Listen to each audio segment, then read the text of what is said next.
서로 옆에 분하고 교제하는 시간 갖도록 하겠습니다. 잘 오셨습니다. 오늘도 은혜 받으시고요.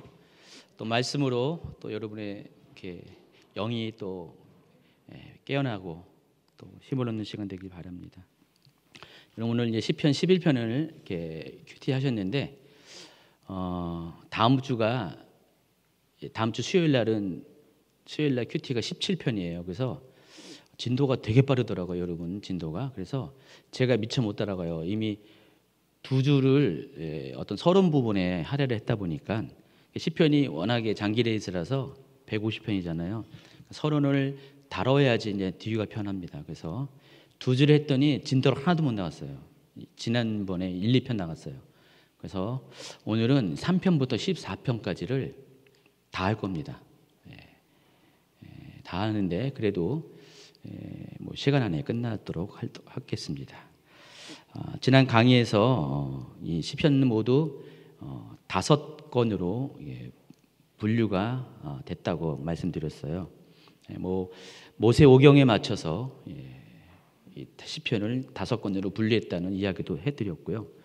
또 그런 이유 중에 하나가 시편이 율법을 매일 이렇게 읽는 것처럼 시편도 똑같이 하나님 말씀으로 읽으라는 차원에서 이렇게 시편을 그렇게 5부로 구성했다 말씀드렸습니다.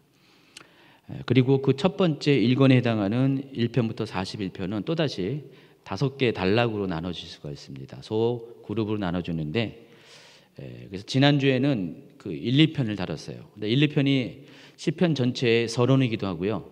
또 제1권의 서론이기도 합니다. 1편부터 41편의 모든 내용을 함축하는 서론이라는 것이죠. 그리고 시편 전체의 내용을 말하는 서론이기도 합니다. 그래서 지난 1, 2편을 소개하면서 시편 1, 2편은 비교적 시편이 쓰여지고 또 시편이 이렇게 5부로 구성된 이렇게 1편부터 150편까지 넘버링이 다 이렇게 되어지는 단계 가운데 맨 마지막 단계 1, 2편이 쓰여졌다고 말씀드렸어요. 그러니까 1, 2편이 먼저 쓰여진 것이 아니라 시편 150편을 다 완성하는 단계에서 1, 2편이 쓰여졌습니다. 이해하시겠죠? 그래서 결국은 이 시편 전체의 내용을 반영시키기 위해서 시편 1, 2편이 맨 후대에 쓰여졌을 가능성이 높다고 말했습니다. 자, 그때가 언제냐? 포로 시대 후기 시대입니다. 그러니까 이스라엘 백성이 포로로 끌려갔다가 다시 돌아오는 시기, BC 약 5세기경이죠. 그때 쓰여졌어요. 그래서 시편 1, 2편은 시편의 깊은 것들을 함축시키는 의미가 있습니다. 그래서 제가 지난 주일날 시편 1, 2편을 같이 설명하면서 어떤 관점에서 시편 1, 2편을 이렇게 풀어드렸죠? 종말론적인 관점입니다. 놀랍게도 시편 안에는요, 1, 2편 안에는 이 마지막 때 이야기가 여기 핵심적인 주제로 자리 잡고 있습니다. 여러분이 이제 평소에는 잘 안 보였었어요. 안 보였는데 특별히 이제 히브리어를 중심으로 이거 풀어봤더니 그러니까 히브리어로 시편이 쓰여졌잖아요. 그러니까 원래 쓰여진 언어를 가지고 봤더니 시편 1, 2편은 마지막 때에 대한 이야기였다는 것을 여러분이 깨닫게 되었습니다. 그래서 여러분 마지막 때일수록 우리가 두 가지를 집중해야 됩니다. 시편 1편에서는 뭘 집중하라고 했죠? 하나님 말씀을 집중하라고 했습니다. 하나님 말씀을 하가하는데, 하가라는 게 뭐죠? 깊이 생각하면서 말씀을 읊조린다고 했죠. 암송하는 겁니다. 깊이 생각하면서. 그래서 늘 여러분의 삶이 주야로 24시간 365일이 하나님 말씀을 마음속에 자꾸만 새겨두는 것들을 하셔야 한다는 것입니다. 그렇게 해야 될 이유가 뭐라고 해서요? 시편 2편의 관점에서는 그렇지 않으면 여러분이 세상 생각을 묵상하기 때문에 그래요. 세상에 하나님을 대적하는 사람들과 그들이 주는 생각들을 여러분이 묵상하기 때문에 여러분이 말씀을 묵상하지 않으면 여러분의 삶이 둘 중에 하나라고 했어요. 하나님에게 집중하냐 아니면 세상에 집중하냐. 그래서 그 세상에 집중하는 사람들이 하나님을 대적하는 사람이고 놀랍게도 그 하나님을 대적하는 사람들은 하나님을 전혀 모르는 사람이 아니라 하나님을 안다고 말하는 사람 중에서도 그럴 수가 있다고 그랬습니다. 그래서 의인 중에서 하나님은 악인을 마지막 때에 뽑아낸다 그랬어요. 그래서 의인은 어디예요? 영원한 생명 가운데, 악인은 영원한 형벌 가운데 집어넣는다고 그랬어요. 그래서 말씀 묵상이 굉장히 중요합니다. 여러분이 모든 것들을 말씀을 기준을 가지고 말씀으로 생각하지 않으면은 딴 생각하고 딴짓할 수밖에 없어요. 여러분 이렇게 생각해 보세요. 여러분이 하나님 말씀에 좀 한 주, 두 주 건너뛰면서, 그러니까 예외를 건너뛰고 말씀을 건너뛰면서 하나님에 대해서 전혀 생각하지 않고 그냥 시간을 보내면요, 어떤 사건이 생겼을 때, 어떤 상황이 생겼을 때 여러분이 반응하는 그 방식이 어떻게 반응할까요? 당연히 하나님 말씀이 아닌 여러분의 그런 육적인 생각과 또 세상의 기준으로 반응할 수밖에 없습니다. 여러분하고 저라고 다름이 없어요. 똑같아요. 그러니까 하나님 말씀이 늘 삶 가운데 24시간 묵상되지 않으면은 우리의 삶은 그런 식으로 살 수밖에 없기 때문에 더더욱 말씀이 중요하고, 그리고 마지막 때일수록 우리가 이 말씀에 집중해야 될 이유가 바로 여기 있다라고 설명을 해드렸습니다. 자, 기억나시죠? 자, 그래서 오늘은 3, 4편을 다루도록 하겠습니다. 3편부터 14편이죠. 3편부터 14편은 하나의 단락으로 이루어졌어요. 이 단락이라는 것은 12개의 시지만은 이 12개의 시를 하나의 주제로 설명할 수가 있다는 것입니다. 이해하시겠죠? 단락이라는 것은 하나의 주제로 연결되는 것을 단락이라고 말할 수가 있는데, 그룹이죠. 그래서 이 시편 3편부터 14편은 대부분 탄원시 위주로 되어 있습니다. 여러분, 탄원시에 대해서 제가 그 첫 번째 시간에 설명을 해드렸는데, 시는 문학적 장르에 의해서 시편은 여러 개의 그런 종류로 구분할 수 있어요. 제가 뭐 대략 7개의 그런 시편의 종류를 설명해 드렸는데, 제일 많이 나오는 게, 시편에 제일 많이 나오는 중에 절반에 해당하는 것이, 거의 절반에 해당하는 것이 이 탄원시입니다. 150편 중에서 73편이 탄원시예요. 1, 2편이 서시라고 한다면은, 그리고 146편부터 150편까지가 결론에 해당한다면은 이미 50%가 넘는 거죠. 일반적인 시 중에서 50% 이상이 다 탄원시에 해당한다고 볼 수가 있습니다. 그리고 시편 제1권이 지금 1편부터 41편까지가 있는데, 그 중에서 거의 또 대부분이, 여기 데이터를 제가 뽑아줬는데 19편이 탄원시에 속해요. 여기도 보니까 46.3%입니다. 50%에 가깝습니다. 이처럼 탄원시들이 시편의 주를 이룹니다. 그리고 이 탄원시를 지은 다수를 지은 사람이 다윗입니다. 다윗이 탄원시의 거의 절반을 또 다윗이 졌어요. 그래서 여러분, 다윗하면 뭘 생각나죠? 고난과 또 고통의 시간을, 연단의 시간을 통과해서 마침내 왕이 되잖아요. 이스라엘의 왕뿐만 아니라 또 그의 후손을 통해서 기름 부음 받은 자를, 여호와의 기름 부은 자를 배출해서 메시아의 육적인 조상이 되잖아요. 그래서 이 다윗이 그 삶이, 그와 같은 삶을 살지 않고서, 정말 탄식할 일도 없고 정말 이렇게 아무런 문제가 없이 살고서 정말 하나님께서 그를 통해서 일하실 일들을, 일반적인 왕이 아니라 정말 하나님 나라의 왕으로서의 일을 감당할 수 있냐? 그럴 수가 없었을 것입니다. 여러분 잘 알고 있는 솔로몬 같은 경우, 그 다윗의 모든 영광과 또 그 안에 모든 경험들을 다 다윗이 솔로몬에게 아마 가르치고 물려줬을 것입니다. 그럼에도 불구하고 솔로몬이 어떻게 해요? 타락했잖아요.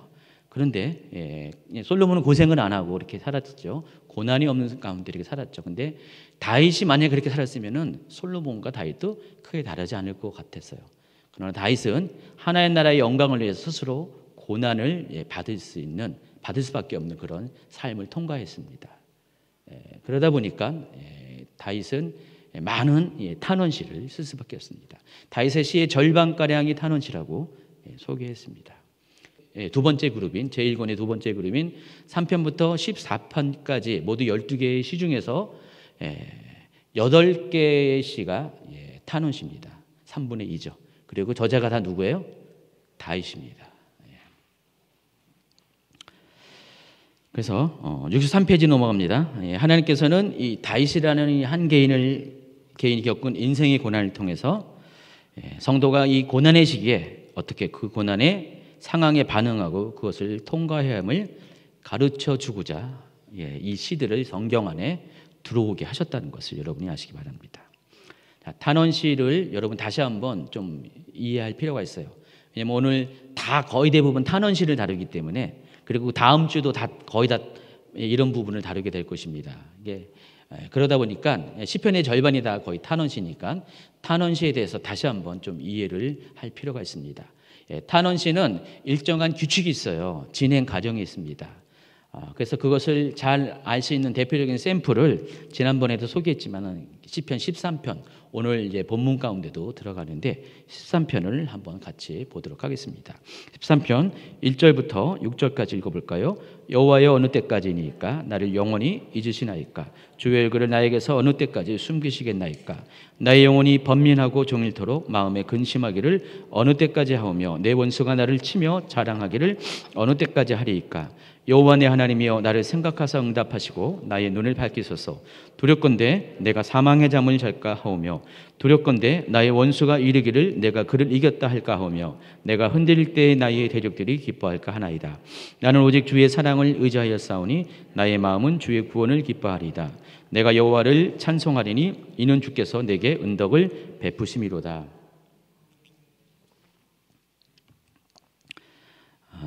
자, 오늘 이 말씀, 이 시편 13편을 보면 내일 모레 여러분 아마 큐티하게 될 본문일 것 같은데, 이 탄원시의 그 구조를 아주 100% 반영하는 시편입니다. 탄원시는 첫 번째, 탄원의 대상인, 내가 지금 이렇게 너무 힘들고 고통 중에 있잖아요. 뭔가 지금 내가 이게 불합리할 일 가운데 내가 공격을 당하고 있는데 그것을 누군가에게 토로를 하잖아요. 그 대상을 부르는 것부터 시작합니다. 누구죠? 하나님입니다. 여호와여 해서 하나님을 부르는 그 호칭이 부르는 말이 나오고, 그리고 이제 불평의 내용이 나옵니다. 하나님, 도대체 이런 일이 있을 수가 있어요 하면서 하나님 앞에 자기가 지금 당하는 모든 상황들을 불평을 이렇게 쏟아놓는 탄식이라고도 말할 수가 있죠. 그래서 이 탄원시를 다른 말로 탄식시라고도 부르기도 해요. 근데 탄식은 탄식으로 끝나지만은 탄원은 또 그보다 약간 더 성숙한 단계이기 때문에 저는 제목을 탄원시라고 여러분에게 하고 있습니다. 그래서 이 탄식의 내용을 쫙 소개합니다. 그래서 보통 두 가지의 주제를 가지고 탄식합니다. 하나님, 정말 언제까지 그럴 거예요 하면서 내가 이 고난을 당하는데, 내가 이 고통을 당하는데, 원수가 대적이 나를 막 치고자 달려드는데, 나를 모함하는데, 나를 힘들게 하는데 도대체 이 일이 언제까지? 하나님, 내가 정말 어떤 분들은 재정적으로 하나님 완전히 내가 빚에 쪼달렸고요, 이제 바닥을 치고 있고요, 여러분 있잖아요, 죽을래 해도 약 사 먹을 수 없어서 못 죽는다, 옛날 어른들 막 그런 얘기하죠. 그 정도까지 막 내가 완전히 그냥 모든 것이 다 바닥이 났고 옷이 벌거벗겨지는 수치를 당하고 있는데 언제까지 그러실 겁니까? 도대체 하나님 살아는 계신 거예요 하면서 그런 것들이 여기 써 있습니다. 그래서 하우롱이라는 첫 번째 탄식의 주제가 있고요. 두 번째가 도대체 하나님 왜 나를 이렇게 만드십니까? 왜 내가 이 꼴을 당해야 되죠? 내가 왜 이 고난 가운데 있어야 되죠? 내가 왜 창피를 당해야 되죠? 내가 왜 이렇게 바닥까지 내려가야 되죠? 여러분 늘 이렇게 하나님께 질문하는 내용이잖아요. 그렇죠? 이 두 가지. 혹시 이 상황이 바로 내 상황이다라고 생각하시는 분 있으면은 그냥 가만히 앉아 계세요. 다 그러시네. 하우롱, why, 이 두 가지의 이 단어가 탄식을 대표하는 그런 단어입니다. 그래서 여기서도 보면은 여호와여, 어느 때까지일까? 어느 때까지 숨기시겠나이까? 라는 불평의 내용들이 이렇게 나옵니다. 그리고 나서 이것을 그신 것이 아니야. 그렇기 때문에 하나님, 나를 도와주십시오. 나를 건져주십시오. 그래서 3절이 보시면은 여호와 내 하나님이여 나를 생각하사 응답하시옵소서. 나의 눈을 밝히소서. 두렵건대 내가 사망의 잠을 잘까 하노라. 두렵건대 나의 원수가 이르기를 내가 그를 이겼다 할까 하며 내가 흔들릴 때 나의 대적들이 기뻐할까 하나이다. 그래서 하나님께 도움을 요청하는 내용이 나옵니다. 그리고 네 번째 단계가 하나님에 대한 신뢰를 확신하는 고백이 나옵니다. 나는 오직 주의 사랑을 의지하였사오니 나의 마음 주의 구원을 기뻐하리이다. 상황은 이렇지만은 그럼에도 불구하고 나는 하나님이 나를 도와주실 것이고 하나님이 나의 도움 되신 것을, 하나님 나의 구원 되신 것을 나는 확신합니다. 이런 고백이 네 번째 단계로 있고요. 그리고 마지막 다섯 번째는 아직 환경은 바뀌지 않았어요. 아직 응답은 이루어지지 않았어요. 근데 그럼에도 불구하고 그렇게 행하실 하나님을 찬양하는 것으로 끝납니다. 여러분, 이제 다윗이 지금 1절부터 6절까지 쫙 했지만은 이게 무슨 장기간의 시간 동안에 이렇게 조금 쓰여진 것이 아니라 한순간에 시를 썼겠죠. 근데 이미 이 쓰여질 시간만 해도 이것이 문제가 해결된 건 절대 아닐 거예요. 근데 그럼에도 불구하고 그것을 해결될 것을 기대하면서, 왜냐하면 하나님을 확신하니까, 구원을 확신하니까 해결될 것을 기대하면서 하나님을 찬양하는 것으로 시가 마감이 됩니다. 이렇게 다섯 가지의 구조로 이 탄원시는 되어 있어요. 첫 번째 뭐라고요? 하나님을 부르는 말. 두 번째 불평하는 말. 불평하는 것은 두 종류라고 했죠. 언제까지입니까? 왜 그렇습니까? 그리고 세 번째 하나님의 도움을 구하는 것. 네 번째 하나님의 구원에 대해서 확신하는 고백. 신앙 고백이죠. 다섯 번째, 그래서 하나님을 찬양하겠다는 내용. 이 다섯 가지가 탄원시의 정형적인 일률적인 그런 구조라는 것을 여러분이 아시기 바랍니다. 그렇다고 모든 탄원시가 이 다섯 가지 요소가 다 있는 건 아니에요. 누락되어 있는 것이 있을 수가 있어요. 그것을 전제로 생각하시고 대략적으로 이 탄원시가 이 다섯 개의 구조로 되어 있다, 구성 요소가 있다, 이런 방식으로 진행이 되고 있다는 것을 여러분이 아시기 바랍니다. 그래서 이건 실은 하나님이 인간을 만나는 과정 가운데 있는 방식과 똑같아요. 그렇죠? 여러분이 기도할 때도 그래서 똑같이 기도해야 돼요. 이런 기도를 하셔야 돼요. 기도의 방식이 하나님을 부르고요. 하나님이 어떤 분인가를 여러분이 호칭 가운데 하나님에 대한 신앙 고백이 있잖아요. 그래서 하나님을 부르고, 그리고 하나님 나 이런 일이 있습니다. 남편이 오늘도 나를 힘들게 했어요. 왜 그 인간은 왜 저래요? 도대체 언제까지? 뭐 요즘은 이제 아내한테 핍박받는 남성분도 있더라고요. 그래서 그런 것들을 다 여러분 속에 있는 모든 고난의 상황들을 불평을 하듯이 하나님께 다 쏟아놓으라는 것입니다. 딴 사람에게 쏟아놓지 마세요. 무슨 옆에 사람들한테 쏟아놓지 마시고요. 목사님들한테도 약간은 쏟아놓지만 너무 많이 쏟아놓지 마세요. 사역자들한테도 조금은 쏟아놓으세요. 근데 쏟아놓을 분은 하나님이시라는 거죠. 사람은 하나님처럼 그릇이 크지 않습니다. 그리고 자기도 힘들어요. 자기도 힘든데 막 그렇게, 뭐 제가 그렇다는 게 아니라, 이렇게 힘든 사람한테 막 힘든 거 얘기하면 뭐예요? 돌아올 거는 그 사람 속에 있는 힘든 거 덤으로 돌아오는 거니까 사람에게는 그렇게 많이 하지 마시고요. 하나님한테 기도의 형실 갖춰가지고 뭐 금식하면서 꼭 그렇게 할 필요 없습니다. 그냥 있는 자리에서 힘들 때마다 하나님께 여러분의 상황들을 불평을 하라는 겁니다. 어떤 분 기도를 보면은요, 뭐 들려서 듣는 게 아니라 들리니까 듣죠.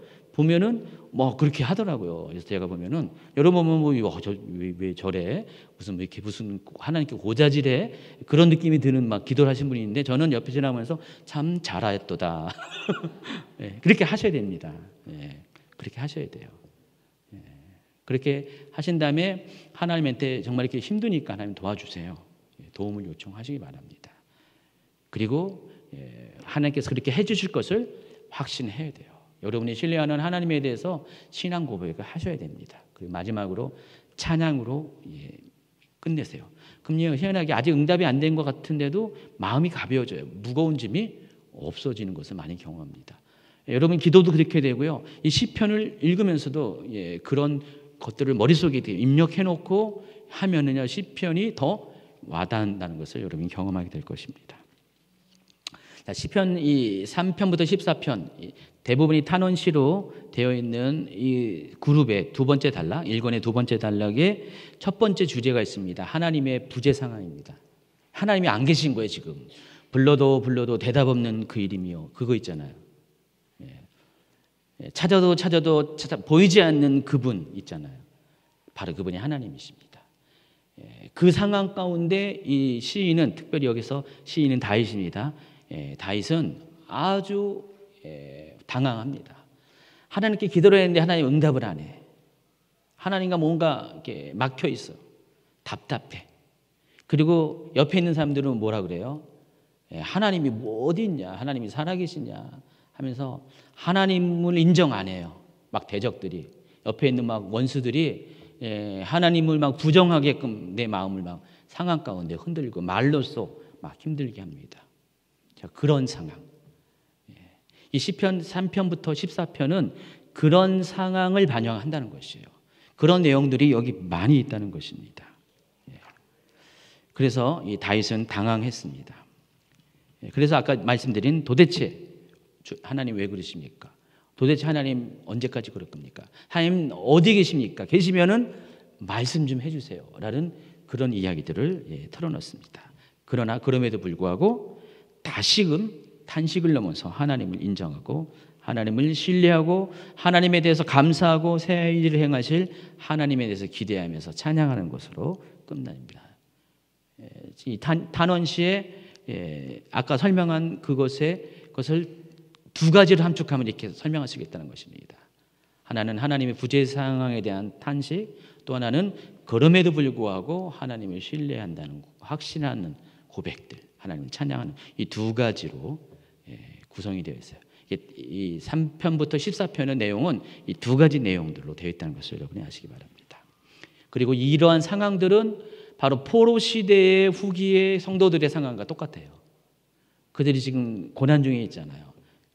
포로 생활 가운데 막바지에 이르면서 점점 힘들어하는 상황들, 그 상황 가운데 나라 없죠, 또 지도자 없죠, 종교도 핍박당하죠.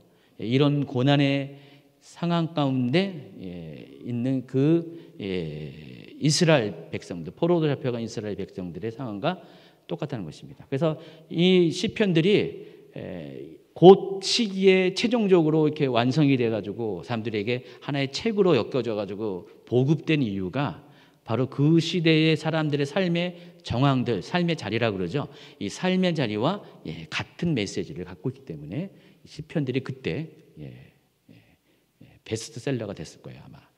책을 펴냈을 때 엄청나게 많은 사람들이 시편을 보면서 맞아, 내 얘기야.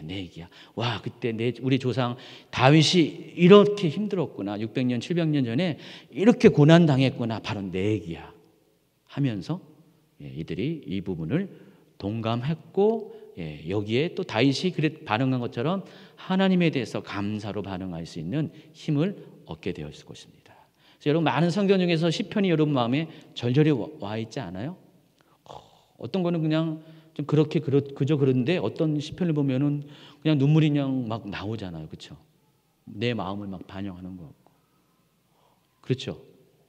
그래서 이 시편이 그때의 사람뿐만 아니라 모든 고난 당하는 모든 세대의 성도들을 위해서 하나님께서 쓰여지게 했고 배열되게 했고 성경 안으로 들어오게 하셨다는 것을 여러분이 아시기 바랍니다.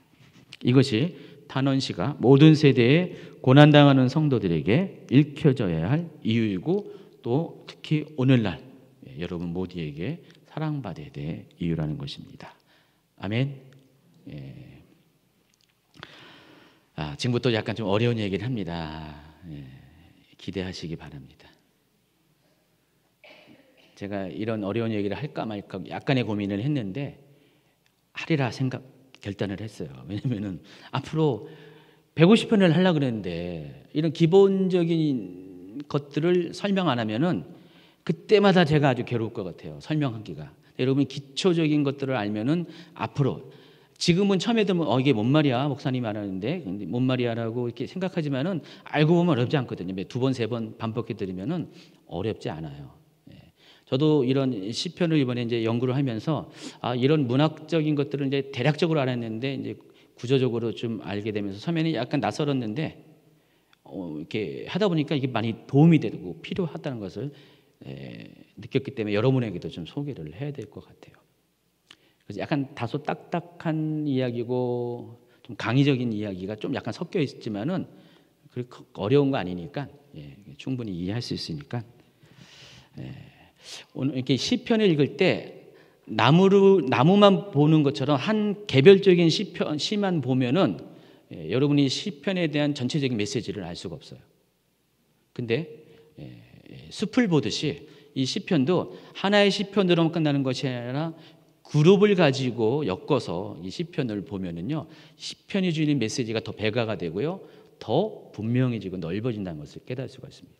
그래서 이 3편부터 14편도 하나의 시로 이렇게 여러분이 이해하시면 돼요. 하나로 이해하시면 돼요. 통으로 이해하시라는 것입니다. 요즘 통으로 이해하는 성경 연구가 많이 있잖아요. 그렇죠? 그래서 제가 지금 연대기도 실은 통으로 여러분이 강의하는 거예요. 그리고 제가 하는 모든 설교나 이런 거 보면은 여러분 아실 거예요. 통으로 많이 해요. 어떤 단락으로 큰 그림을 가지고 이렇게 설명할 때가 많이 있습니다. 이것도 지금 통으로 여러분이 이해하시기 바랍니다. 자, 그래서 시편 3편부터 14편을 하나로 한 통으로 이해하면은요, 이게 놀랍게도 하나의 구조로 설명할 수가 있어요. 모두 이 12개의 시가 하나의 구조 안에서 설명할 수 있는데 그걸 가지고 인클루지오라는 구조, 어려운데 여러분 지금 듣는 순간에 잊어버려도 상관이 없습니다. 쉽게 이야기하면 이거예요. 다른 말로 수미상관 구조라고 하는데 서두와 말미 있죠.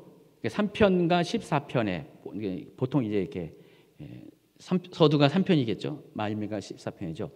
요 양쪽에 앞부분과 뒷부분에 보면은 동일된 반복되는 뭐 단어, 주제, 뭐 모티프 이런 것들이 양쪽에 배열이 돼 있어요. 그래서 시작과 끝을 알려요. 그리고 중간에 그것을 설명하는 중요한 내용들이 들어가 있습니다. 이해하시겠어요? 어려워요? 옛날에 국어 공부하면은 보면은 쌍갈식 주제 뭐 해가지고 있잖아요. 쌍갈식 뭐 성경 공부 뭐 설교 있고, 저는 이제 보통 설교를 어떻게 하냐면은 주제가 뒤에 있어요. 진화법적 설교라 그래요. 설교가 이제 앞에 쫙 설명하다가 뒤에 가서 이제 하고자 하는 말을 그때 얘기해요. 그래서 제 설교를 들은 분들은요, 좀 인내심이 필요하죠. 보통 한 50분 전으로 설교를 길게 얘기하는데 앞에부터 배경부터 쫙 들어가가지고요, 폭을 넓힌 다음에 이제 맨 마지막에 주제를 얘기해요. 그 말을 하고자, 그 한마디 하고자 앞에를 쫙 얘기해요. 그래서 처음에 이제 익숙하지 않은 분들은 지치죠. 뭔 말을 하는 거야, 목사님이. 근데 최 목사님은 너무 좋은 게 처음부터 끝까지 다 이것저것 주제가 막 나와요. 물론 이렇게 성경 연구를 하는 것좀 약간 다르겠지만은 보통 일반적인 하나님 즉흥적으로 설교 줄 때는요, 처음도 은혜되는 말, 중간도 은혜되는 말, 다 은혜되는 말 너무 좋잖아요. 그렇죠? 여러분 그냥 뭐 이렇게 지루할 틈이 없어요. 그냥 시간이 언제 갔냐고 끝나는데 저는 안 그래요. 근데 저까지 그러면 어떻게 되겠어요? 하나님이 다 이 부부가 다르게 했고 다른 방식으로 이렇게 말씀을 전하니까 여러분에게는 참 복이 있는 거예요. 어려워요. 어렵지만은 그래도 이제 단단한 음식도 여러분이 먹어버릇 해야 돼요. 단단한 음식을 먹어야지 여러분이 안정감이 있고요, 폭이 넓어지고요, 흔들림이 없을 것입니다. 그래서 이 인클루지오 구조라는 것은 그렇게 이해하면 돼요. 샌드위치라고 생각하시면 돼요. 샌드위치. 샌드위치, 토스트 이런 거 보면은 바깥에 둘러싸고 있는 것이 똑같은 빵이잖아요. 그렇죠? 샌드위치 빵. 그리고 안에 내용이 있잖아요.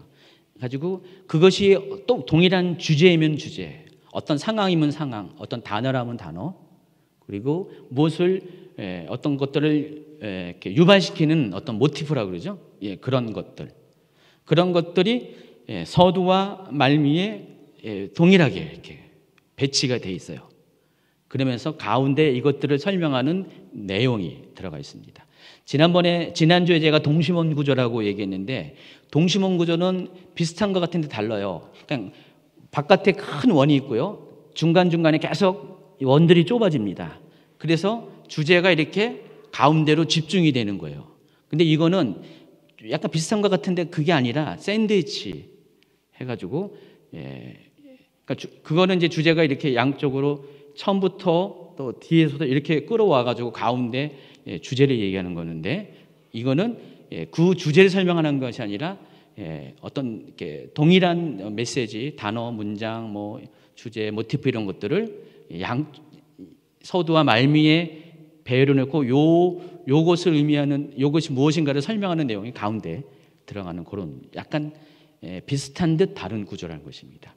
근데 이 시편에는 이런 것들이 지난주에 소개한 동심원 구조로 이해할 것이 있고, 또 이렇게 인클루지오 기도, 수미 상관 구조로 이해할 수 있는 것이 필요하고, 좀 이따 설명 또 할 거예요. 패널 구조라고도 있어요.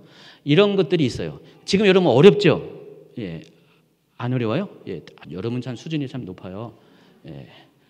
근데 이제 이걸 계속 강의 때마다 들으면은, 이거는 이런 구조입니다, 이런 구조다 하면 여러분이 시편을 이해하기가 너무 편한 거예요. 눈에 들어오는 거예요, 이렇게. 그전에는 뭔 말인지 막 그냥 글자와 문장이 막 이렇게 넓어진 것 같은데, 이제는 다 머릿속에 딱 구조적으로 들어와요. 그러면 이게 뭔 말을 하는지를 이해가 쉽거든요. 그런 식으로 되어 있습니다. 그러니까 3편부터 14편이 그렇게 통으로 이해하면은 그렇게 수미상관 구조로 이렇게 되어 있다는 것을 아시기 바랍니다. 자, 샘플을 한번 보여줄게요. 샘플이 아니라 그 내용을 보여주면은, 이 수미상관 구조에면은 이런 식으로 되어 있어요. 바깥에 빵이 뭐예요? 샌드위치 빵. 3편부터 7편이 한쪽 면이고요. 그리고 9편부터 14편이 또 다른 면이고요. 그 중간에 8편이 들어가 있어요. 이해하시겠죠? 그리고 이 양쪽의 수미상관 구조, 인클루즈를 구성하는 이 모티프, 주제, 이게 뭐예요? 대적자. 하나님이 없다고 다윗을 조롱하는 그 대적자. 그것이 양쪽에 처음과 마지막에 배열되어 있고, 가운데 뭐예요? 성도는 하나님의 형상을 가지고 만물을 다스리는 존귀한 존재다.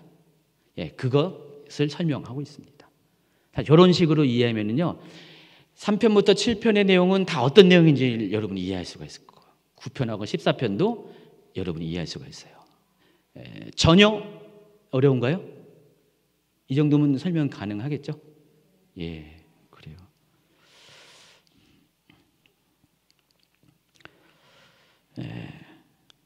그래서 그 중에서 첫 번째, 이 인클루저의 한 부분을 담당하는 한나의 그 빵, 샌드위치 빵이죠. 거기에 해당하는 부분이 3편부터 7편입니다.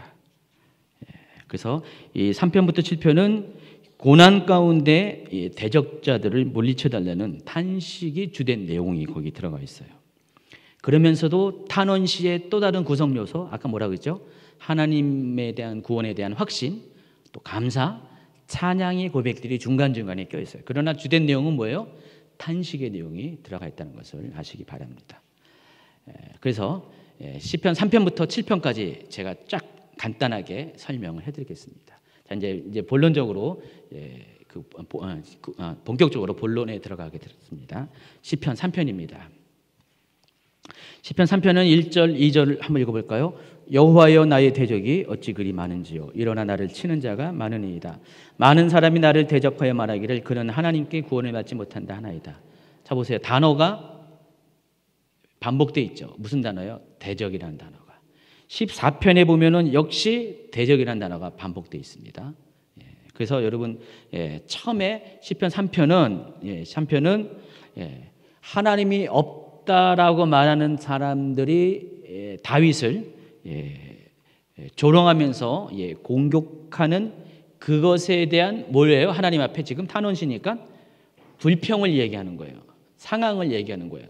지금 고충을 하나님께, 하나님 지금 내가 이런 고난당하고 있어요. 대적들이 저한테 뭐라 그런지 아세요? 왜 이렇게 대적이 많고 내 원수가 많은지, 나 싫어하는 사람이 많은지, 그들이 말하기를요, 하나님, 나는 하나님께 구원을 받지 못한 사람이야, 버림받은 사람이야, 그렇게 말하고 있네요. 실은 다윗이 그랬잖아요.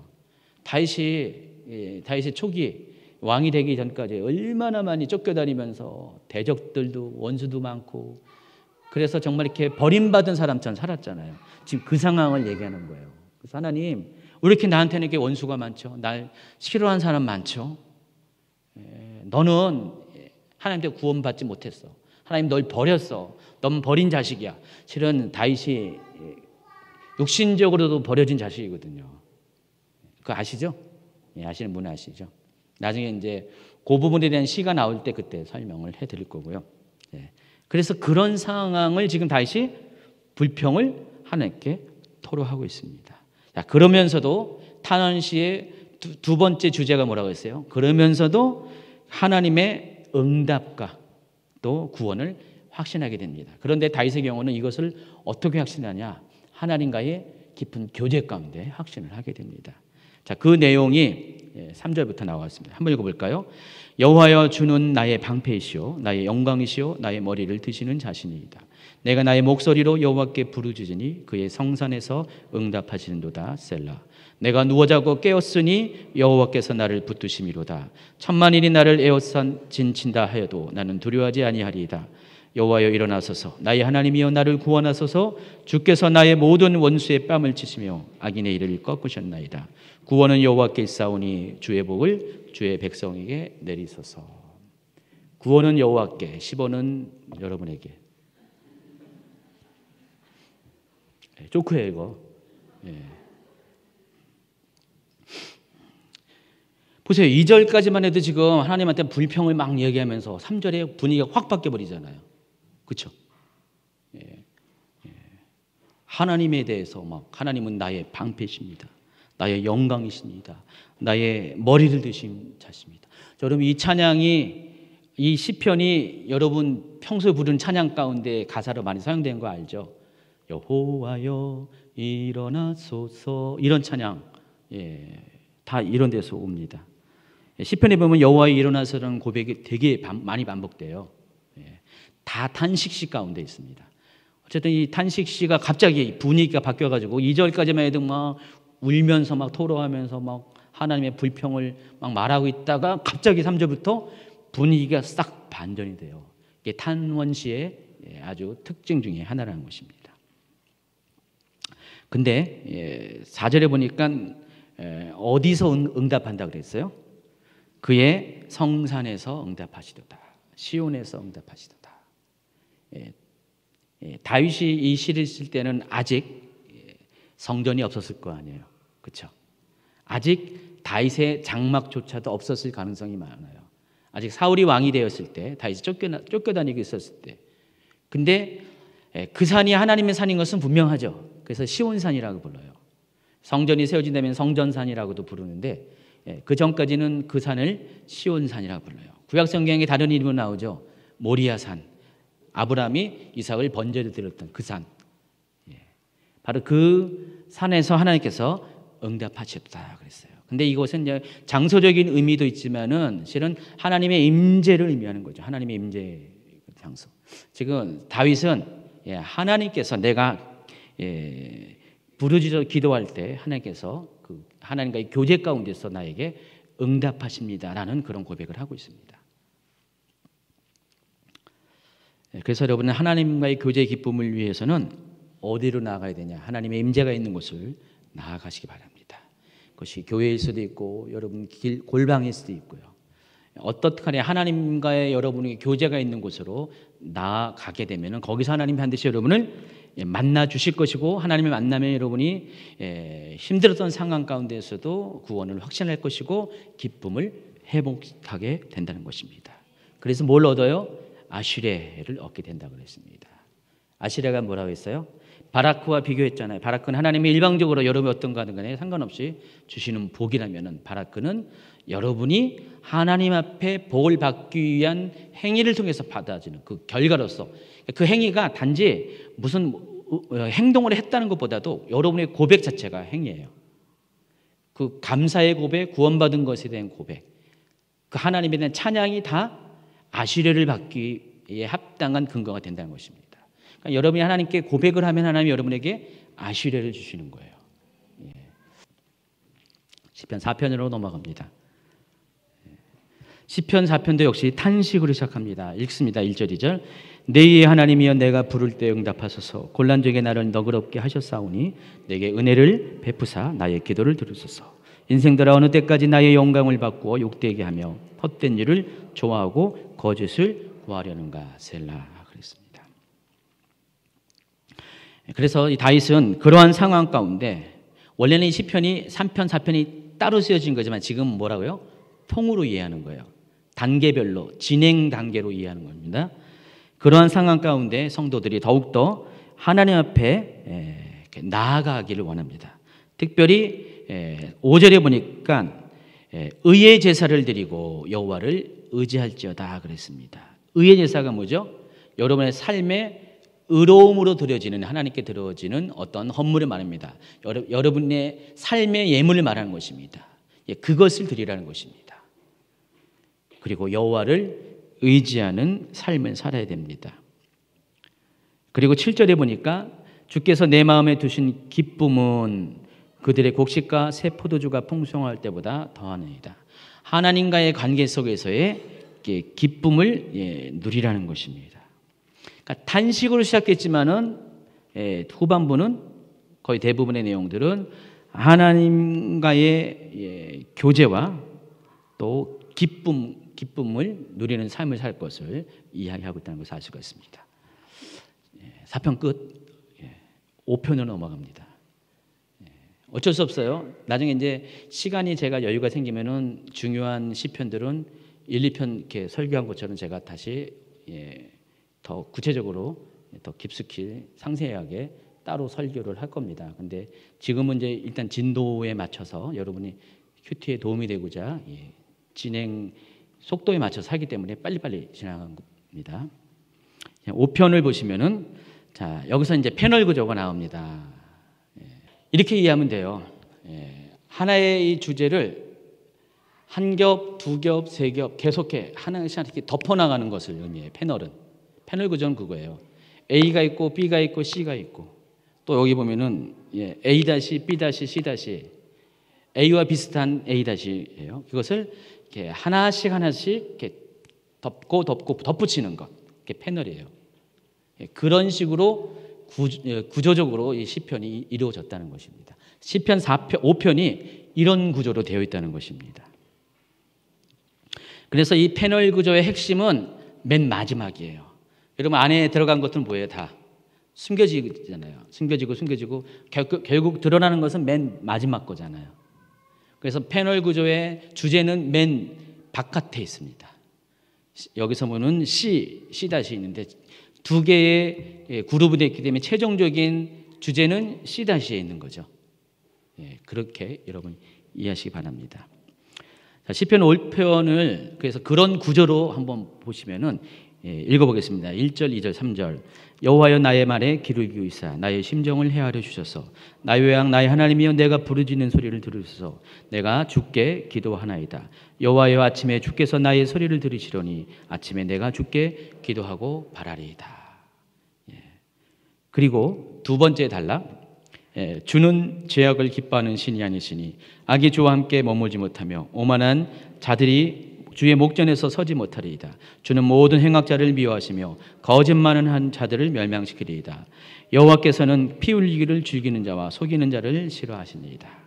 두 번째 단락이에요. 두 번째 패널입니다. 그래서 첫 번째 1, 2, 3절은 하나님 나의 간구를 들으세요. 내 기도 들으세요.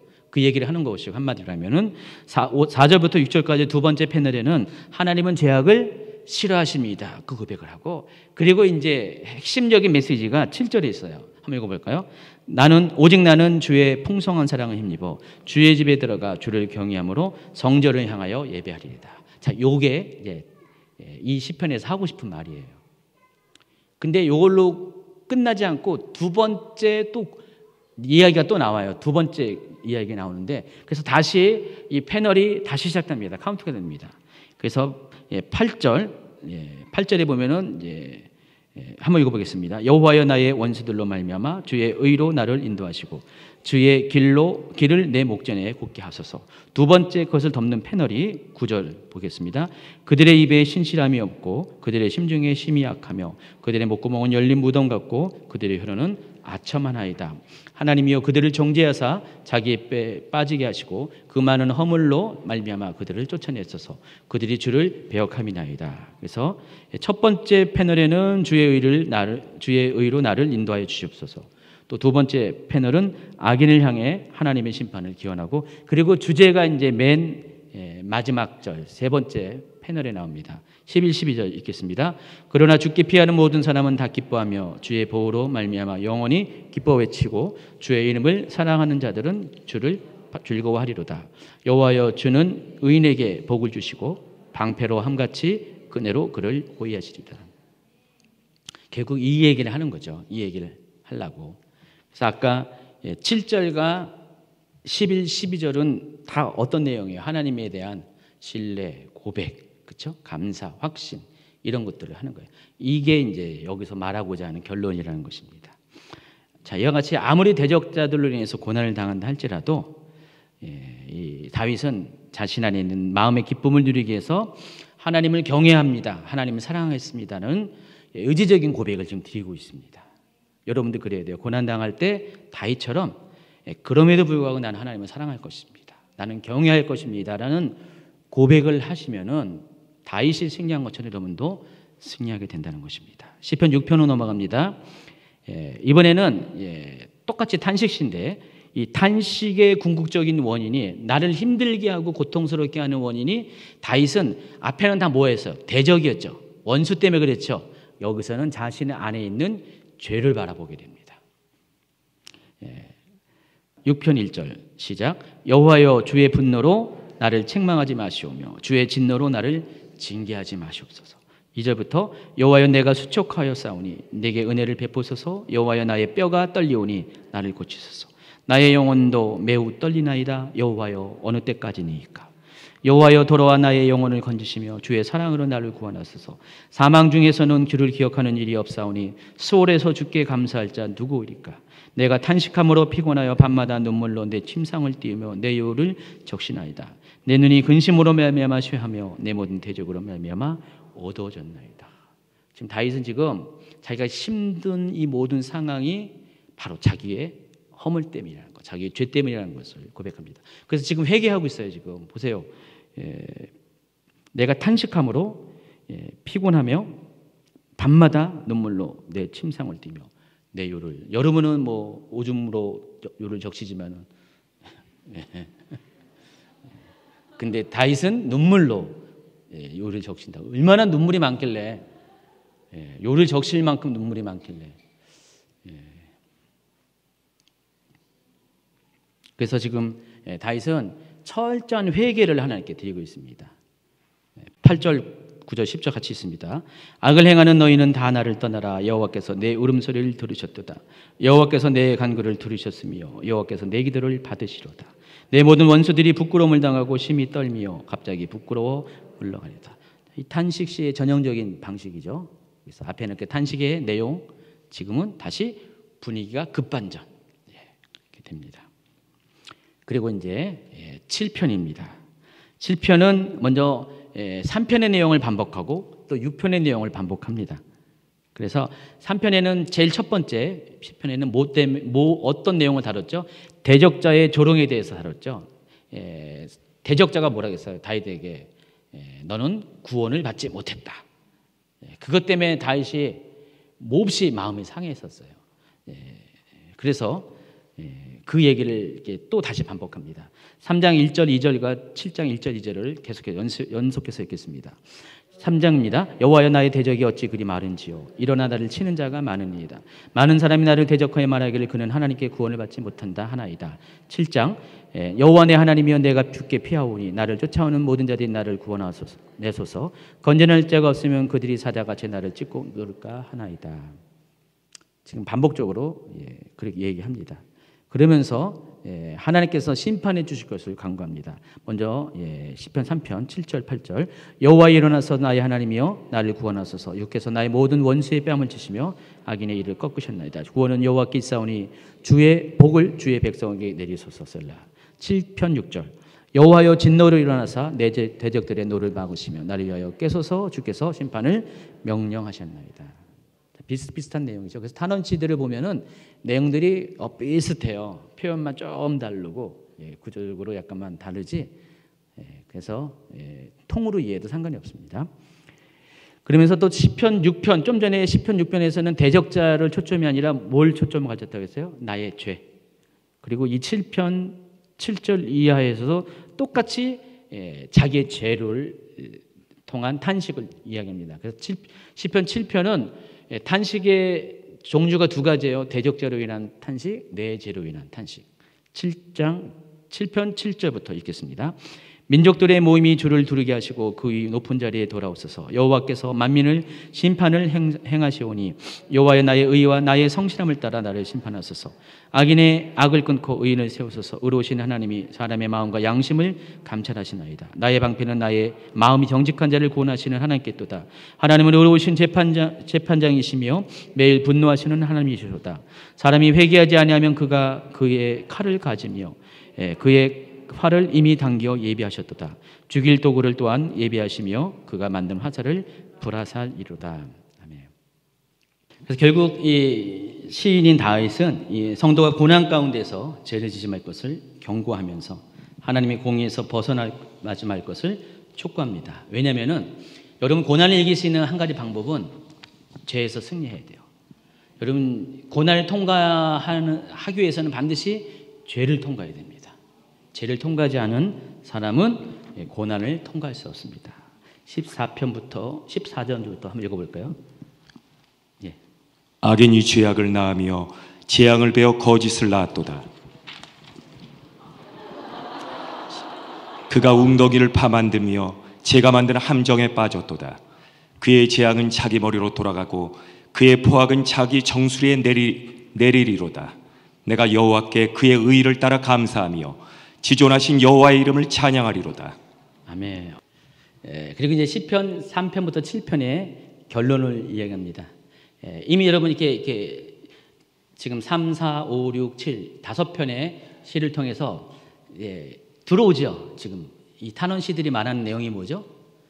대적자로 인해서 그들의 조롱으로 인해서 또 7편 같은 6편하고 7편 후반부 같은 경우는 자신의 죄로 인해서 그것 때문에 너무 힘들고 고통 가운데 하나님 앞에 그 상황을 지금 막 토로를 하고 있잖아요.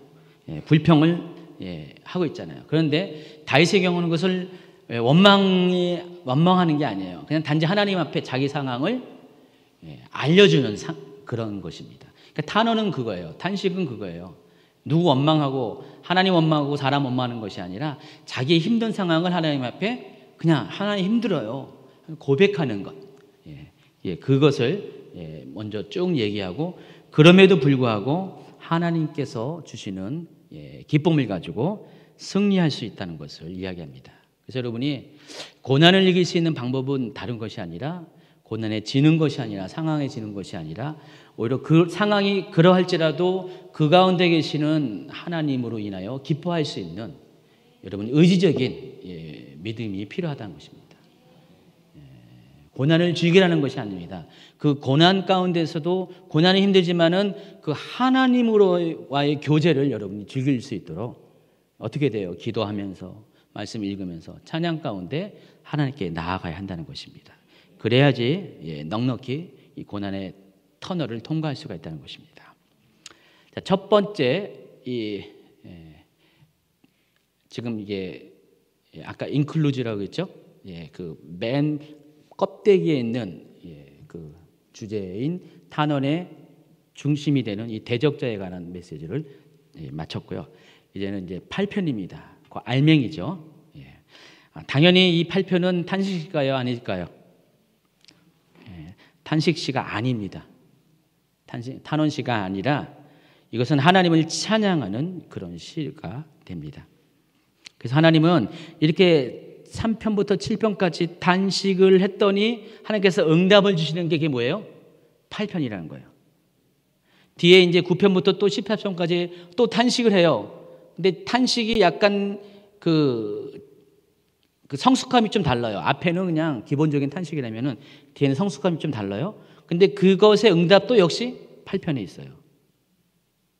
앞에 탄식에 대한 응답이 8편, 뒤에 대한 탄식의 응답도 8편에 있다는 것을. 그래서 이 10편, 3편과 14편까지 뭐 12개의 시는 하나의 통으로 이해를 하셔야 된다는 것입니다. 그래서 근데 이 8편만 보면은 또 동심원 구조예요. 주제가 어떻게 있다고요? 가운데에 있어요. 깊이 주제가 숨겨져 있다는 것입니다. 한 1절부터 한번 같이 읽도록 하겠습니다. 여호와 우리 주여, 주의 이름이 온 땅에 어찌 그리 아름다운지요. 주의 영광이 하늘을 덮었나이다. 계속 읽으세요. 주의 대적으로 말미암아 어린아이들과 젖먹이들의 입으로 권능을 세우시며 이는 원수들과 보복자들을 잠잠하게 하려 하심이니이다.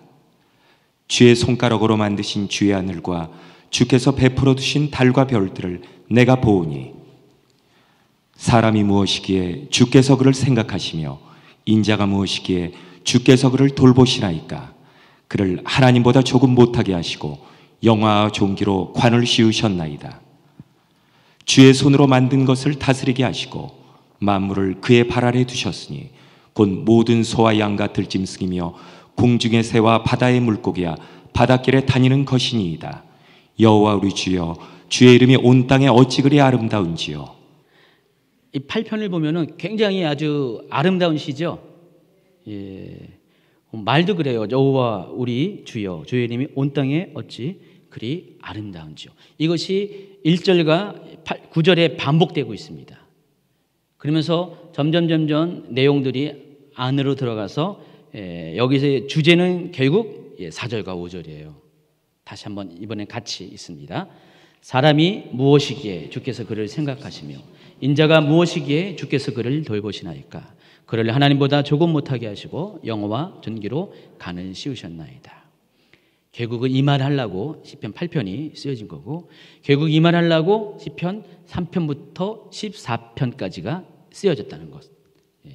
이 두 번째 그룹 3편부터 14편의 전체적인 주제가 여기에 있는 거예요. 시편 8편 4절 5절 이해하시겠죠? 예. 자, 그러면은 이제 9편부터 14편은 어떤 내용이에요? 또다시 탄식의 내용들이 여기 이어지게 될 것입니다. 자, 9편부터 18편에는 악인을 심판하시는 하나님의 통치를 강조합니다. 그리고 대적자가 반드시 멸망하고 하나님을 의뢰하는 자는 구원을 얻을 것이라는 하나님의 응답을 들려줍니다.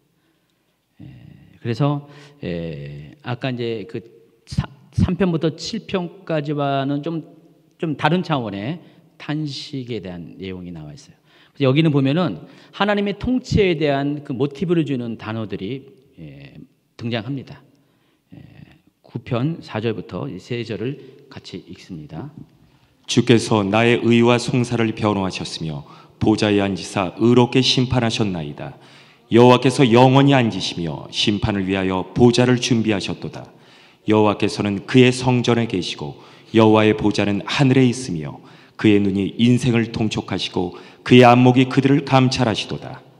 여기 보시면은 하나님 보좌에 대해서 많이 얘기하죠. 앞에서는 전혀 이런 얘기 없잖아요. 근데 여기서는 하나님 보좌를 얘기해요. 보좌가 의미하는 게 뭐죠? 하나님의 왕권을 가진 통치를 말하는 것입니다. 그래서 성도는 고난당하는데 어떻게 됩니까? 바로 하나님의 통치를 신뢰해야 한다는 것입니다. 그리고 이 9편부터 14편이 또 하나의 그 안에 있는 또 단락이 있는데 이것도 똑같이 아까 얘기한 수미 상관 구조를 이루고 있어요.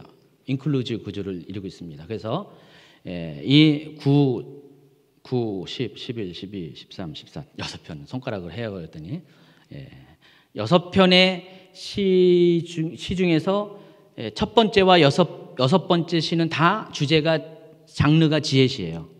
지혜시고 그 가운데 또 탄원시가 들어가 있다는 것을 아시기 바랍니다. 그리고 그 핵심에 있는 시편이 11편이 있습니다. 11편 4절부터 7절까지 있습니다. 여호와께서는 그의 성전에 계시고 여호와의 보좌는 하늘에 있으며 그의 눈이 인생을 통촉하시고 그의 안목이 그들을 감찰하시도다. 여호와는 의인을 감찰하시고 악인과 폭력을 좋아하는 자를 마음에 미워하시도다. 악인에게 그물을 던지시리니 불과 유황과 태우는 바람이 그들의 잔의 소득이 되리로다. 여호와는 의로우사 의로운 일을 좋아하시나니 정직한 자는 그의 얼굴을 배우리이다. 이 6편의 시에서 결국 하고자 하는 메시지가 이거라는 것입니다. 이해하시겠죠? 자, 그러면 이제 낮게 시편들을 또 보겠습니다. 9편입니다. 9편을 보면은 대적자가 심판을 받고 망할 것을 선언합니다. 그런데 여기에서 의인을 가리켜서 여기서는 가난한 자라고 불러요. 여러분 이렇게 여러분이 의로워지기 위해서는 어떻게 됩니까? 복을 받기 위해서는 심령이 가난해져야 돼요. 그래서 의인을 가난한 자로 부르면서 이 가난한 자의 특징은 하나님을 의지하는 자로 소개합니다. 그 내용이 10절에 있습니다. 한번 읽어볼까요? 10절 시작. 여호와여 주의 이름을 아는 자는 주를 의지하오니 이는 주를 찾는 자들을 버리지 아니하니이다. 의인은 바로 주님을 찾는 자입니다. 그리고 이러한 사람들은 가난한 자가 주님을 찾게 되어 있습니다. 그래서 하나님은 이 가난한 자를 버리지 않으시고 그들의 부르짖음을 기억할 것을 이야기합니다. 12절 같이 있습니다. 피 흘림을 신문하는 시가 그들을 기억하시며 가난한 자의 부르짖음을 잊지 아니하시는도다 그랬습니다. 그리고 시편 9편은 패널 구조예요. 아까 설명했죠. 하나 이렇게 덮는다 그랬죠. 그 패널 구조로 핵심적인 메시지는 맨 마지막 껍데기에 있어요. 그게 18절, 19절, 20절에 있습니다. 궁핍한 자가 항상 잊어버림을 당하지 아니하며 가난한 자들이 영원히 실망하지 아니하리로다. 여호와여 일어나사 인생으로 승리를 얻지 못하게 하시며 이방 나라들이 주 앞에서 심판을 받게 하소서. 여호와여 그들을 두렵게 하시며 이방 나라들이 자기는 인생뿐인 줄 알게 하소서. 셀라. 마지막 셀라가 제일 어렵습니다.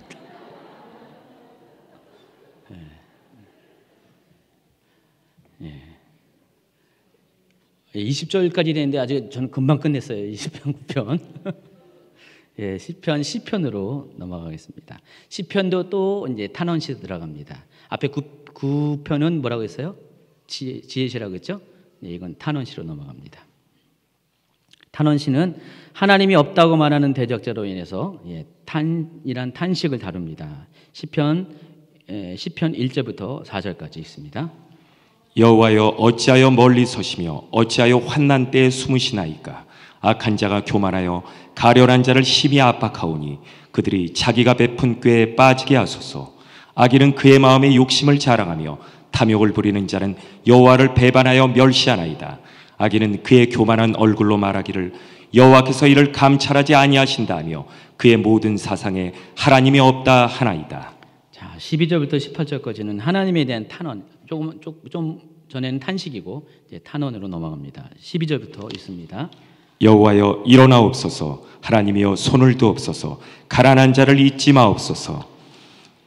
어찌하여 악인이 하나님을 멸시하여 그의 마음에 이르기를 주는 감찰하지 아니하리라 하나이까. 주께서는 보셨나이다. 주는 재앙과 원한을 감찰하시고 주의 손으로 갚으려 하시오니 외로운 자가 주를 의지하나이다. 주는 벌써부터 고아를 도우시는 이신이이다. 악인의 팔을 꺾으소서. 악한 자의 악을 더 이상 찾아낼 수 없을 때까지 찾으소서. 여호와께서는 영원 무궁하도록 왕이시니 이방 나라들이 주의 땅에서 멸망하였나이다. 여호와여 주는 겸손한 자의 소원을 들으셨사오니 그들의 마음을 준비하시며 귀를 기울여 들으소서. 고아와 압제당하는 자를 위하여 심판하사 세상에 속한 자가 다시는 위협하지 못하게 하시리이다. 아멘. 근데 이 시편은요 표제어가 없어요. 제목이 없습니다. 제목이 없는 시편이 아까 1, 2편에 있었고 여기도 시편에 표제어가 없습니다. 1, 2편은 시편 전체의 서시기 때문에 표제어가 없어요. 근데 여기는 왜 없을까요? 원래는 이 시편이 9편과 하나의 시였어요. 하나의 시였는데 이 9편과 10편이 나눠지게 된 이유는 주제가 좀 달라 보이기 때문에 나눈 것뿐입니다. 근데 원래는 하나의 시였어요. 그래서 어떻게 하나의 시인 것을 알 수 있냐? 여러분의 눈에는 당연히 안 보이죠. 근데 이게 히브리어 알파벳으로 보면은 제가 그때 한번 서론 부분에 설명했죠.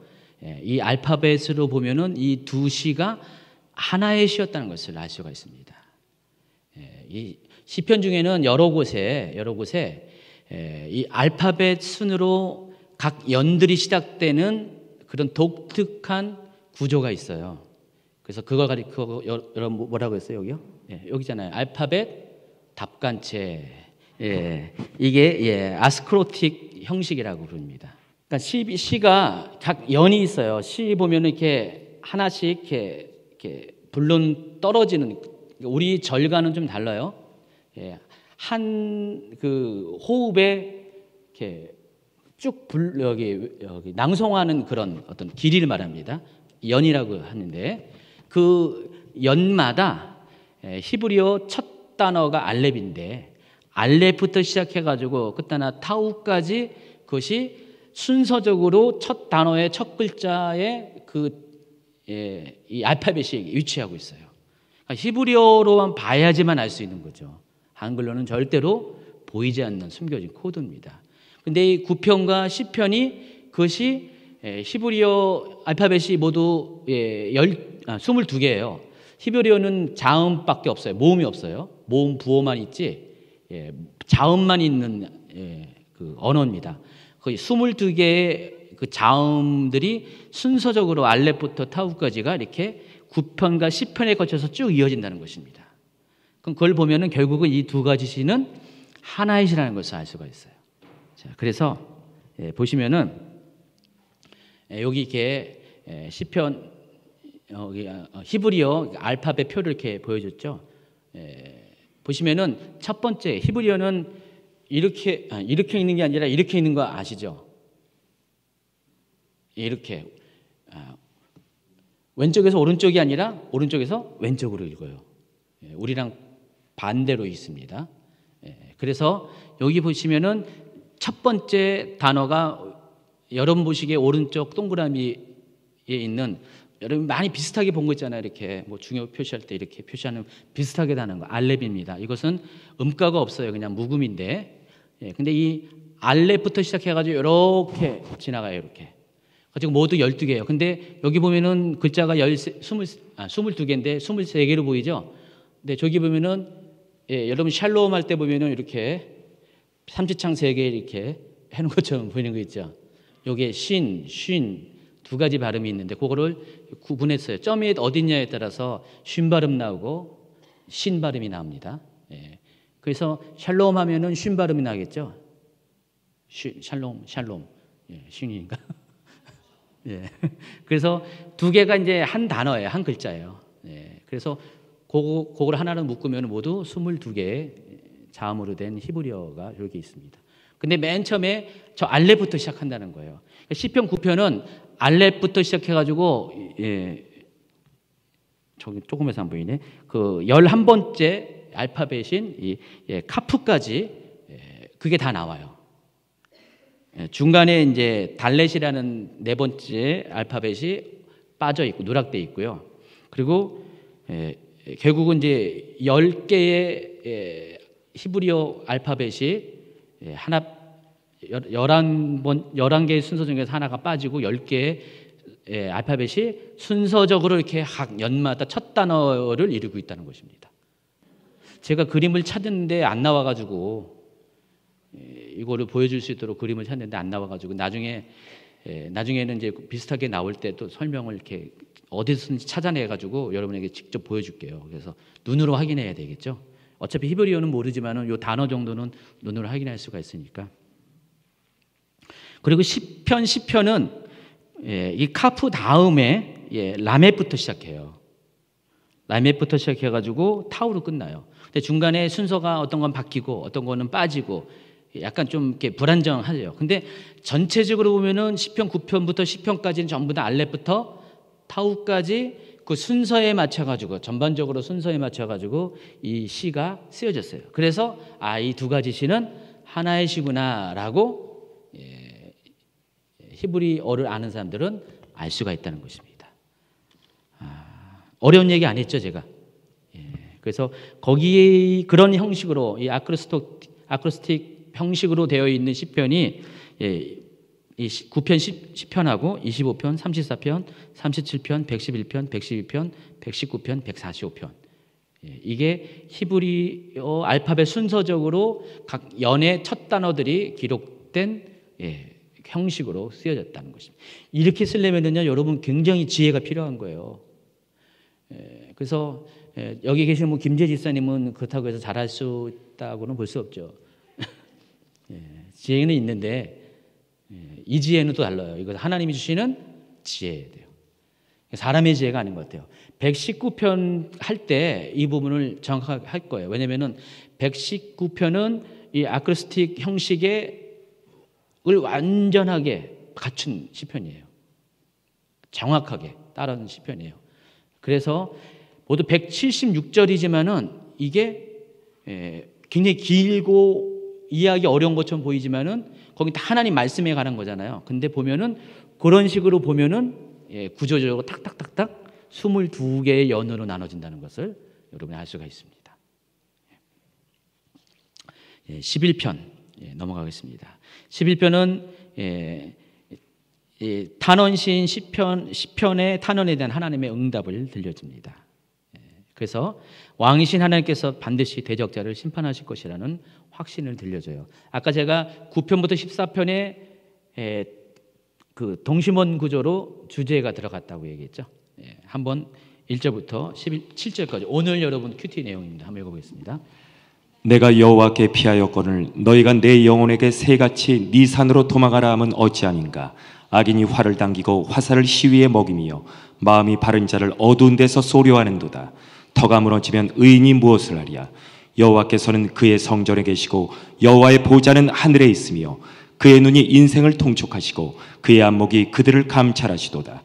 여호와는 의인을 감찰하시고 악인과 폭력을 좋아하는 자를 마음에 미워하시도다. 악인에게 그물을 던지시리니 불과 유황과 타오는 바람이 그들의 잔에 소득이 되리로다. 여호와는 의로우사 의로운 일을 좋아하시나니 정직한 자는 그의 얼굴을 배우리이다. 아멘. 그래서 여러분 이 시편의 내용을 보면은 성도의 고난이 원인이 되는 대적자를 원망할 필요가 없고요. 의인을 위협하는 악인은 반드시 하나님께서 심판을 하실 것이고 그 대적자들은 그 심판에 의해서 사라지게 될 것이기 때문에 여러분 그런 상황 가운데 사람을 원망하는 것이 아니라 하나님께 도움을 구하고 하나님께 탄식을 드리라는 그 얘기를 하고 있습니다. 12편으로 넘어갑니다. 또 탄원시가 또 이어집니다. 시편 12편은 특별히 또 이렇게 탄원시에서 거짓을 말하는 대적자로 인한 탄식을 이야기하고 있습니다. 12편 1절부터 4절까지 있습니다. 여호와여 도우소서. 경건한 자가 끊어지며 충실한 자들이 인생 중에 없어지나이다. 그들이 이웃에게 각기 거짓을 말하며 아첨한 입술과 두 마음으로 말하는도다. 여호와께서 모든 아첨하는 입술과 자랑하는 혀를 끊으시리니 그들이 말하기를 우리의 혀가 이기리라. 우리 입술은 우리 것이니 우리를 주관할 자 누구리요 함이로다. 여기도 불평의 내용입니다. 탄식의 내용입니다. 특별히 아첨하는 자들 때문에 여러분 가장 여러분 힘들게 하는 것이 말 갖고 여러분 힘들게 하는 사람이잖아요, 그렇죠? 거짓된 혀 가지고 또 저주스러운 혀를 가지고 그것에 대해서 지금 다윗은 하나님께 자신의 그 고난의 상황을 토로하고 있습니다. 그렇지만은 하나님께서는 그 궁핍한 자들 9편과 10편에서는 가난한 자들이라고 했는데 여기는 궁핍한 자들이라는 단어가 바뀌었습니다. 단식을 들여주시는 분이십니다. 그래서 다윗은 그런 하나님께 구원을 호소합니다. 5절부터 있습니다. 여호와의 말씀에 가련한 자들의 눌림과 궁핍한 자들의 단식으로 말미암아 내가 이제 일어나 그를 그가 원하는 안전한 지대에 두리라 하시도다. 여호와의 말씀 순결하며 흙토가니에 7번 단련한 은 같도다. 여호와여 그들을 지키사 이 세대로부터 영원까지 보존하시리이다. 비열함이 인생 중에 높임을 받는 때 악인들이 곳곳에서 날뛰는도다. 자, 13편. 13편은 또 역시 탄원시입니다. 계속 읽으세요. 여호와여 어느 때까지이니까 나를 영원히 잊으시나이까 주의 얼굴을 나에게서 어느 때까지 숨기시겠나이까 나의 영혼이 번민하고 종일토록 마음에 근심하기를 어느 때까지 하오며 내 원수가 나를 치며 자랑하기를 어느 때까지 하리이까 여호와 내 하나님이여 나를 생각하사 응답하시고 나의 눈을 밝히소서 두렵건대 내가 사망의 잠을 잘까 하오며 두렵건대 나의 원수가 이르기를 내가 그를 이겼다 할까 하오며 내가 흔들릴 때 나의 대적들이 기뻐할까 하나이다. 여기까지는 탄식이고 5절과 6절은 이제는 하나님의 구원에 대한 확신과 또 찬양을 하는 내용입니다. 5절 6절 나는 오직 주의 사랑을 의지하옵사오니 나의 마음은 주의 구원을 기뻐하리이다. 내가 여호와를 찬송하리니 이는 주께서 내게 은덕을 베푸심이로다. 자, 마지막 14편입니다. 14편은 아까 뭐라고 했어요? 9편과 14편이 지혜시라고 그랬죠. 그래서 이게 이제 아클로지를 이루어 가지고 그 지혜시라는 두 가지의 포맷을 껍데기에 쌌어요. 그래서 이 10편, 14편은 9편과 14편의 결론이면서 동시에 오늘 전체를 다루는 3편부터 14편의 결론이기도 합니다. 여기는 구조적으로 패널 구조로 되어 있습니다. 한번 읽도록 하겠습니다. 패널 구조의 주제가 어디 있다고요? 결론이 맨 마지막에 있습니다. 한번 읽습니다. 어리석은 자는 그의 마음에 이르기를 하나님이 없다 하는도다. 그들은 부패하고 그 행실이 가증하니 선을 행하는 자가 없도다. 여호와께서 하늘에서 인생을 굽어 살피사 지각이 있어 하나님을 찾는 자가 있는가 보려 하신즉 다 치우쳐 함께 더러운 자가 되고 선을 행하는 자가 없으니 하나도 없도다. 죄악을 행하는 자는 다 무지하냐 그들이 떡 먹듯이 내 백성을 먹으면서 여호와를 부르지 아니하는도다. 그러나 거기서 그들을 두려워하고 두려워하였으니 하나님이 의인의 세대에 계심이로다. 너희가 가난한 자의 계획을 부끄럽게 하나 오직 여호와는 그의 피난처가 되시도다. 이스라엘의 구원이 시온에서 나오기를 원하로다. 여호와께서 그의 백성을 포로된 것으로 돌이키실 때 야곱이 즐거워하고 이스라엘이 기뻐하리로다. 끝났습니다. 우리 한번 6절, 7절 다시 해볼까요? 너희가 가난한 자의 계획을 부끄럽게 하나 오직 여호와는 그의 피난처가 되시다. 이스라엘의 구원이 시온에서 나오기를 원하는도다. 여호와께서 그의 백성을 포로된 곳에서 돌이키실 때 야곱이 즐거워하고 이스라엘이 기뻐하리로다. 자, 그런데 재밌는 게 10편, 14편과 53편을 보면은요, 여기 제가 이렇게 보여준 것처럼 똑같은 얘기를 반복하겠다는 것을 알 수가 있습니다. 14편하고 53편이 같은 얘기를 카피한 것처럼 보이죠? 근데 뭐가 다르죠? 하나님에 대한 호칭이 달라요. 다시 그 앞전 슬라이드를 보시면은 왜 그러냐면은 지금 이 14편은 제 1권에 속했어요. 1권은 무슨 시라고 그랬어요? 야훼 시라고 불렀죠. 하나님에 대한 호칭이 100%는 아니지만 거의 대부분 야훼라고 하나님을 불러요.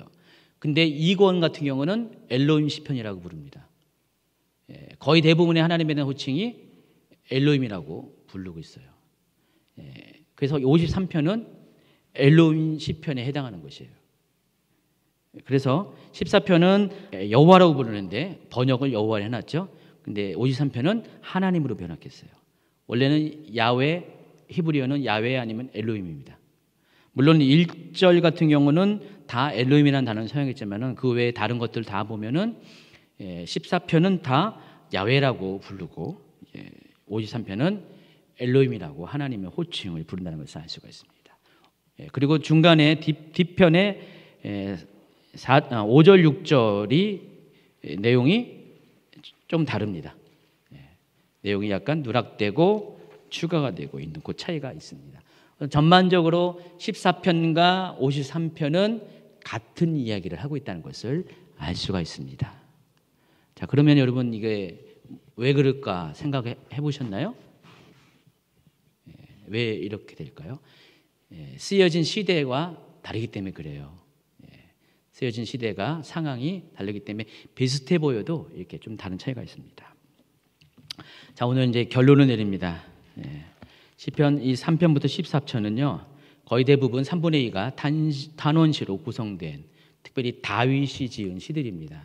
다윗의 그런 고난의 상황을 그대로 반영한 거고요.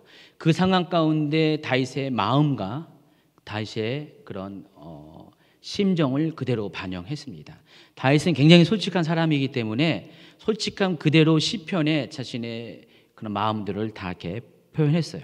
근데 그것이 오히려 여러분에게는 굉장히 도움이 되는 겁니다. 오늘날 여러분이 똑같이 다윗과 같은 상황 가운데서 다양한 그런 환경 가운데서 고난의 환경 가운데서 지금 대적자로 인하는 환경, 죄로 인하는 환경, 또 거짓말하고 아첨하는 자로 인한 그런 힘든 상황 가운데 다윗은 그 모든 상황 가운데 하나님께 자신의 힘든 것들을 다 토로하면서 불평을 이야기하면서 또 하나님께 도움을 구하면서 그리고 하나님이 자신이 구원할 것들을 확신하면서 그리고 구원해 주신 하나님을 찬양하는 그런 신앙의 고백을 이 시를 통해서 하나님께 올려드렸습니다. 그래서 여러분도 동일한 상황 가운데 다윗과 같이 반응하시기 바랍니다. 예배도 다윗처럼 드려요. 다윗처럼 막 기뻐 뛰면서 예배 드리고 찬양하고 또 이렇게 여러분의 기도 또한 다윗처럼 이런 방식으로 기도를 드린다면은 다윗이 하나님 앞에 합당한 자로 인정받은 것처럼 여러분도 하나님 앞에 합당한 자로 인정을 받을 것입니다. 성도는 고난을 당하더라도 왕의 자녀처럼 당당해야 돼요. 고난 가운데서도 나는 하나님이 그냥 지으신 사람이 아니야. 하나님이 나를 정말 거의 하나님 형상으로 하나님 닮게 지은 사람이라는 것을 여러분이 심정으로 확신하셔야 됩니다. 그래서 오늘 이 전체의 주제가 되는 인클루즈 주제가 되는 가운데 있는 8편 1절부터 9절까지를 다시 한번 읽고 기도로 마치도록 하겠습니다. 우리 성우와 함께 여러분도 다 성우가 되어서 같이 하겠습니다. 저만 빼고 시작. 여호와 우리 주여, 주의 이름이 온 땅에 어찌 그리 아름다운지요. 주의 영광이 하늘을 덮었나이다. 주의 대적으로 말미암아 어린아이들과 젖먹이들의 입으로 권능을 세우시며 이른 원수들과 보복자들을 잠잠하게 하려 하심이니이다. 주의 손가락으로 만드신 주의 하늘과 주께서 베풀어 주신 달과 별들을 내가 보오니 사람이 무엇이기에 주께서 그를 생각하시며 인자가 무엇이기에 주께서 그를 돌보시나이까. 그를 하나님보다 조금 못하게 하시고 영화와 종기로 관을 씌우셨나이다. 주의 손으로 만드신 것을 다스리게 하시고 만물을 그의 발 아래 두셨으니 곧 모든 소와 양과 들짐승이며 공중의 새와 바다의 물고기야 바닷길에 다니는 것이니이다. 여호와 우리 주여, 주의 이름이 온 땅에 어찌 그리 아름다운지요. 아멘.